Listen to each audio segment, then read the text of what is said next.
Good morning all of you. स्वागत है आप सभी का अपने यूट्यूब चैनल देवी में स्टडी विद एनएस में। जैसा कि आपको मैंने कल कहा था कि हमारी जो है क्लास यहाँ से जो है शुरू होने वाली है। तो आज जो है हम सेकंड ग्रेड की हिंदी की जो क्लास हैं वो शुरू करने वाले हैं टॉपिक वाइज। तो आप बहुत ज़्यादा से ज़्यादा वीडियो को देखें और अपना जो कंप्यूटर एग्जाम की जो सेकंड ग्रेड की जो भी स्टूडेंट्स हैं जो हिंदी से जो तैयारी कर रहे हैं वो इन वीडियोज़ को ज़रूर देखें। ये काफ़ी फ़ायदा आपको पहुँचाएंगे आपकी तैयारी में। तो चलिए बिना वक्त को गंवाए हम अपनी क्लास को शुरू करते हैं। इसके लिए आपको जैसा कि मैंने कल बताया था हम जो है अपनी मैंने जो बुक सजेस्ट की थी उस बुक के अनुसार ही जो है हम टॉपिक्स वाइज लेंगे और उसी बुक से हम जो है पढ़ने वाले हैं। जिस प्रकार जितना आसान हो सके और आपको ज़्यादा से ज़्यादा फायदा मिल सके। तो चलिए क्लास को शुरू करते हैं। हाँ तो विद्यार्थी, जैसा मैंने आप सबसे कल कहा था हमने जो है इस टॉपिक पर बात की थी कि वर्ण व्यवस्था के बारे में जो हम चर्चा करने वाले हैं। इस अध्याय में जो है जिन जिन टॉपिक्स पर चर्चा करेंगे वो सबसे पहले भाषा का विकास क्रम होगा, उसके बाद हिंदी की वर्णमाला होगी, उसके बाद वर्णों के भेद एवं उदाहरण होंगे, उसके बाद स्वर व्यंजनों का संपूर्ण विश्लेषण होगा और फिर जो है अंत में वर्ण विचार से संबंधित संपूर्ण जो तथ्य है उनके बारे में हम चर्चा करेंगे। इस पर हमने जो है कल इस टॉपिक पर पढ़ने के लिए आपसे कहा था। आगे चले तो जैसे कि हिंदी भाषा विश्व की एक वैज्ञानिक भाषा है। हिंदी भाषा को जो है एक विश्व में जो एक वैज्ञानिक भाषा का दर्जा दिया गया है। भारत के जन जन की कंठहार इस भाषा के विकसित में सैकड़ों वर्ष लगे हैं।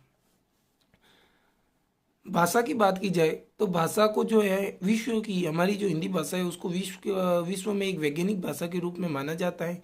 और जैसा कि आप सभी जानते ही हैं कि भारत में बहुत सी भाषाएं बोली जाती है, बहुत सी बोलियां बोली जाती हैं, लेकिन सबके लिए एक जो माध्यम बात करने का, जैसे अलग अलग क्षेत्रों में अलग अलग भाषा बोली जाती हैं तो प्रत्येक भाषा को सीखना मुश्किल होता है।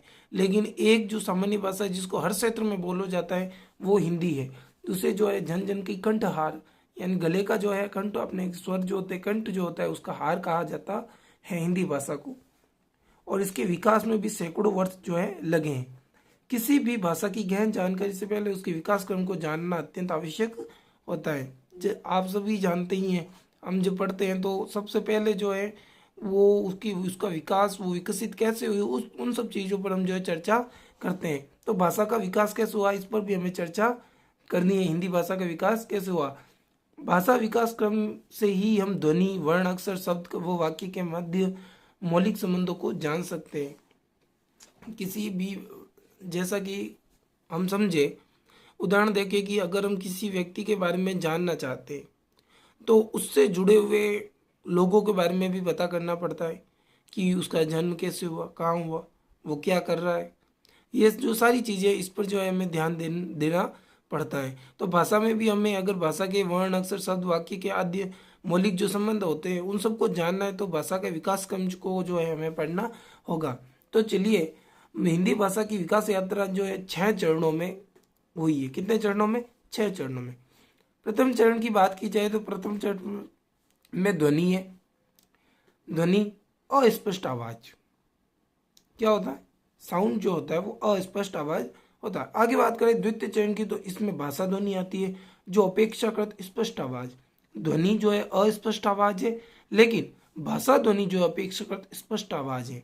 ध्वनि जैसे कि मैं अभी ऊ करने लग जाऊं तो ये स्पष्ट नहीं है, क्या है, इसका कोई अर्थ नहीं है। लेकिन जैसे ही मैं भाषा के अनुसार, जैसे कि मुझे पानी पीना है, तो ये भाषा ध्वनि, ये अपेक्षाकृत स्पष्ट आवाज है कि अगले वाला उस जो हम बोल रहे हैं उसको समझ पा रहा है। तो आगे तृतीय चरण की बात की जाए तो वर्ण, सबसे छोटी व पूर्णतया स्पष्ट ध्वनि। वर्ण जो होती है छोटी ध्वनि होती है और स्पष्ट ध्वनि होती है, जैसे क, ख, ग, ये जो है स्पष्ट है, सुनाई देते हैं, समझ में आते हैं। आगे बात करें चतुर्थ चरण की तो अक्षर आता है। क्या आता है? अक्षर। चतुर्थ चरण में आता है अपना अक्षर। अक्षर की बात की जाए तो ध्वनि व ध्वनियों का अर्थ रहित समूह, जैसे पानी। पानी कोई समूह नहीं है या कोई भी, अर्थ तो पानी निकल रहा है ये सही है, लेकिन कहाँ थे हम? हाँ, अक्षर जो है ध्वनियों एक कोई समूह के अनुसार नहीं है। जैसे एक समूह बनता है, जैसे कि मुझे पानी पीना है, ये एक वाक्य बन गया एक समूह के अनुसार, लेकिन इसमें कोई ऐसा नहीं है। आगे बात करें पंचम चरण की तो शब्द, वर्णों या अक्षरों का सार्थक समूह। शब्द, वर्णों या शब्दों का जो है सार्थक समूह जो होता है वो पांचवें चरण में होता है। इस प्रकार जो अपनी भाषा का, हिंदी भाषा का जो है विकास यात्रा का पंचम चरण खत्म हुआ। फिर छठे चरण की बात की जाए तो वाक्य शब्दों का कर्मबद्ध जो स्वतंत्र वो सार्थक जो समूह होता है ये होता है। इन चरणों में प्रत्येक चरण के मध्य स्पष्ट श्रृंखलाबद्ध है। इनके मध्य जो संबंध बताया गया श्रृंखलाबद्ध संबंध प्रत्येक चरण के विकास में पूर्ण चरण का महत्वपूर्ण योगदान है और प्रत्येक चरण उत्तरोत्तर विकास का घोतक होता है। किसका भी उत्तरोत्तर विकास का जो है घोतक होता है। अब पूछा जाता है कि भाषा क्या है। स्पष्ट रूप से कहा जाए तो भाषा क्या है, तो विचारों के आदान प्रदान का माध्यम। कि भाई मैं अपने दोस्त से बात कैसे करूंगा, भाषा के द्वारा। तो विचार, जैसे कि मुझे घूमने जाना है अपने दोस्तों के साथ, तो अब अकेले के तो बिना कहे तो पता चलेगा नहीं अपने दोस्तों के भाई घूमने जाना है। तो मैं क्या करूँगा, मेरे दिमाग में या मन में जो विचार आया कि मुझे घूमने जाना अपने दोस्तों के साथ, तो सबसे पहले जाके अपने दोस्तों को बताऊंगा। तो बताने का जो माध्यम है उसे हम भाषा कहते हैं। तो चलिए आगे बात करें। तो विचारों के आदान प्रदान का जो है माध्यम भाषा होती है। भाषा का वक्ता द्वारा या श्रोता द्वारा दो माध्यम है। एक तो वक्ता जो बोलेगा, एक श्रोता जो सुनेगा। इससे जो है समाज व्याप्त समाज बनता है। आगे चलते हैं हम। तो मनुष्य एक सामाजिक प्राणी है। क्या है? मनुष्य एक सामाजिक प्राणी है जो सदैव अपने विचारों के आदान प्रदान हेतु किसी न किसी भाषा का प्रयोग करता है। और भाषा शब्द संस्कृत के भाष धातु से व्युत्पन्न हुआ है, जिसका शाब्दिक अर्थ होता है प्रकट करना या बोलना। याद रखना है, पूछ ले कि भाषा का शाब्दिक अर्थ क्या है, भाषा कौन से शब्द से उत्पन्न हुआ है, तो आप देखिए कि भाषा जो है संस्कृत के भाषा शब्द से जो व्युत्पन्न हुआ है और जिसका शाब्दिक अर्थ होता है प्रकट करना या बोलना। भाषा उच्चारण अव्यय द्वारा उच्चरित यांत्रिक ध्वनि प्रतीकों का वह समूह जिनके द्वारा समाज विशेष के लोग अपने विचारों का आदान प्रदान करते हैं। कुल मिला के भाषा क्या है, तो भाषा अपने विचारों का दूसरे व्यक्तियों से आदान प्रदान करना जो है ध्वनि कहलाता है। चलिए आगे बात करें। अब आती है ध्वनि। आवाज का ही दूसरा नाम क्या होता है? ध्वनि होता है, जो अस्पष्ट व अनेक आवाजों का संयुक्त रूप है। ध्वनि कान का विषय है। किसका विषय? कान का। कानों को क्या होगा? सुनाई देगी ध्वनि। आगे आती है भाषा ध्वनि। भाषा ध्वनि की बात की जाए तो वह ध्वनि जिसका उच्चारण एवं श्रोतव्यता की दृष्टि से स्वतंत्र अस्तित्व हो, यह ध्वनि का कुछ कुछ स्पष्ट रूप होता है। इसे भाषा ध्वनि को जो है कुछ कुछ ध्वनि का स्पष्ट रूप कहा जाता है, लेकिन ध्वनि अस्पष्ट रूप कहलाती है। इस बात को भी ध्यान रखना है। आगे बात करें वर्ण, तो वर्ण जो है भाषा की लघुत्तम इकाई है, याद रखना है।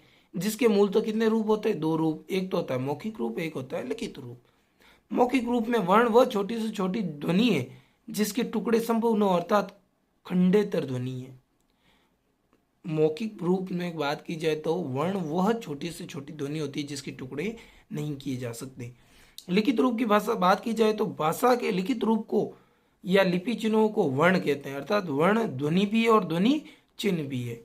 अक्षर की बात कर ली जाए तो अक्षर में ध्वनि या ध्वनियों का वह समूह जिसका उच्चारण एक श्वास में के एक ही आघात हो उसे अक्षर कहते हैं। जैसे समस्त स्वर, व्यंजन, आम, राम, स्नान आदि, अर्थात अक्षर ध्वनि भी और ध्वनि समूह भी है। आगे बात करें शब्द की, तो शब्द ध्वनियों, वर्णों व अक्षरों का सार्थक समूह कहलाता है। सार्थकता शब्द की आत्मा है। शब्दों का कर्मबद्ध स्पष्ट स्वतंत्र व सार्थक समूह जिसके द्वारा किसी विचार विशेष का बयान किया जाता है उसे हम क्या कहते हैं भाई?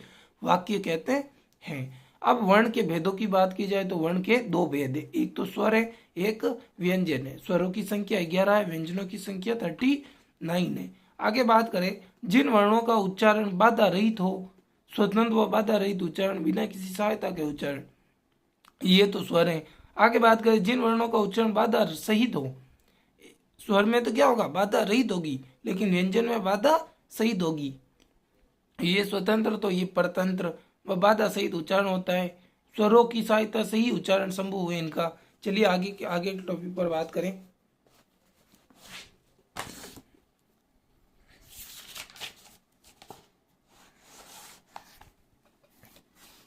आगे बात की जाए तो ये जो अपने ये वर्ण जिनके उच्चारण में वायु निर्बाध रूप बिना किसी स्पर्श से मुंह या नाक द्वारा बाहर निकल जाए उन्हें क्या कहते हैं? हम स्वर कहते हैं। और वे वर्ण जिनके उच्चारण में वायु मुख विवर या स्वर यंत्र में कहीं ना कहीं स्पर्श करती हुई बाहर निकलती है उसे हम क्या कहते हैं? व्यंजन कहते हैं।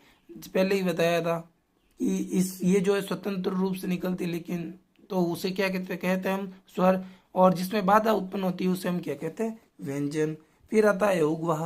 अयोगवाह वे वर्ण जो ना तो स्वर है और ना ही व्यंजन है, लेकिन ध्वनि का निर्माण करते हैं, उन्हें क्या कहते हैं हम? अयोगवाह कहते हैं। चलिए आगे बात करें तो आगे आता है अनुस्वार। अनुस्वार स्वर के पीछे आने वाली ध्वनि को क्या कहते हैं हम? अनुस्वार कहते हैं। नाक के संयोग से उच्चारित वे ध्वनियां जिनके पहले स्वर का आना जरूरी है उन्हें अनुस्वार कहते हैं। अनुस्वार को शिरोबिंदु भी कहते हैं। अनुस्वार व्यंजन है तथा स्वर रहित पंचम वर्णों का प्रयुक्त होते हैं। आगे बात करें विसर्ग की तो विसर्ग मूलतः संस्कृत की ध्वनि से ही है जिसका उच्चारण ह की तरह किया जाता है। इसका उच्चारण स्थल कंठ है तथा यह एक अघोष ध्वनि है। क्या भाई? अघोष ध्वनि है। अनुनासिकता की बात की जाए तो अनुनासिकता जो है आपको पता होगा चिन्ह कैसा होता है, ये इस प्रकार का से तात्पर्य उन स्वरों से हैं जिनका उच्चारण नाक के सहयोग से किया जाता है। हिंदी में स्वरों के मुख्यतः दो रूप प्रचलित है, एक तो निरुनुनासिक, निर प्लस अनुनासिक, जैसे प्लस अ आ ई ई उ ये सब जो आते हैं इसके अंतर्गत आते हैं। एक होता है अनुनासिक, अ आ ई उ री ए आई ओ औ अंग, ये सब सारांश स्पर्शों के नासिक के विकार को अनुनासिकता कहा जाता है। फिर आती है वर्णमाला। वर्णों के कर्मबद्ध समूह को या की माला को क्या कहते हैं? हम वर्णमाला कहते हैं। कल का जो हमारा टॉपिक हम आगे पढ़ेंगे केंद्रीय हिंदी निदेशालय द्वारा जारी मानक हिंदी वर्णमाला जो है उसके बारे में जो है हम चर्चा करेंगे। आज की क्लास में बस इतना ही, क्योंकि ज़्यादा लंबा लेने पर आपके भी प्रॉब्लम होगी और हमारे भी प्रॉब्लम होगी, तो हम छोटे छोटे टॉपिक्स पढ़ेंगे और जितना हो सके आराम से पढ़ेंगे। ठीक है, तो चलिए फिर मिलेंगे कल की क्लास में। वीडियो को ज़्यादा से ज़्यादा शेयर करें, लाइक करें, सब्सक्राइब करें और आपको क्लास कैसी लग रही है कमेंट में ज़रूर बताएं। तो कल मिलेंगे फिर एक नई वीडियो के साथ। Thank you.